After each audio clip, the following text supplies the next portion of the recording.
Hello, welcome back to my trash workroom. So I got this 23 pin, a real 23 pin, not a chopped off 25. Check that out. Both sides metal, and it's a VGA. This was made for me by someone in California, and I'm hooking it up to my Dell monitor. We're going to test native Amiga RGB video. The Amiga has its cover on for...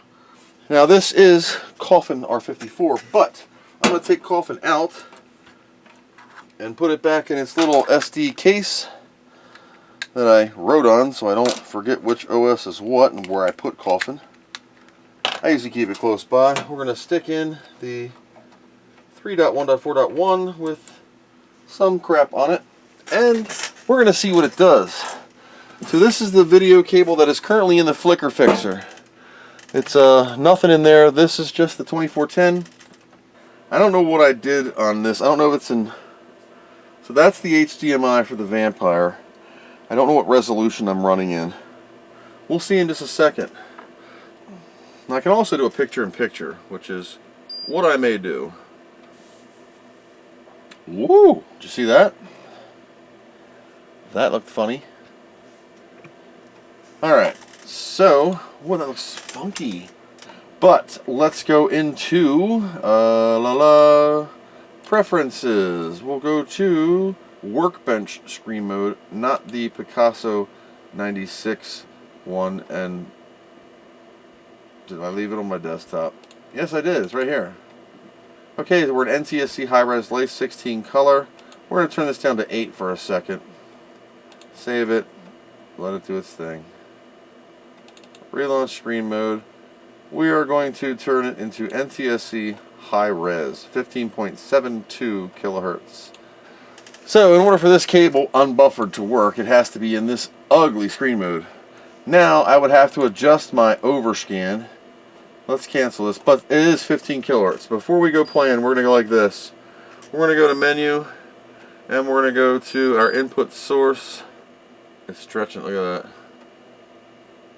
So it automatically adjusted the pixel clock. I'm turning it down to 0. I want to see what it looks like. See how low I can get it to go. Pixel clock 0. Alright. Now I can take this. Oh wow, that horizontal position. Oops, I screwed up. Luckily, you can go like this. Reset. There we go. Crank the pixel clock up to get the screen to shoot to the right more. I know it is also a horizontal adjust, but if I don't crank the pixel clock up, it's going to look weird. Alright, let's try interlacing it. So screen mode, I don't think it's going to interlace very well, not buffered at least. Test. Awesome. So we'll do use, interlaced 15 kilohertz. And now I would have to adjust my display because I just lost my menu bar. Let's crank up the colors a little bit. Now this is RGB, so this is 16 colors, 15 kilohertz, Dell U2410F. This, just a tad. Wide mode is fill. Let's do aspect and see what it looks like. So this is the Amiga 2000. RGB mode, 16 color.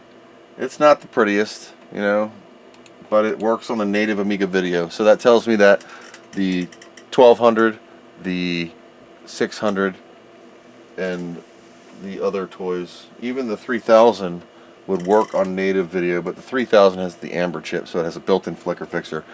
This guy has the microwave flicker fixer in the video slot.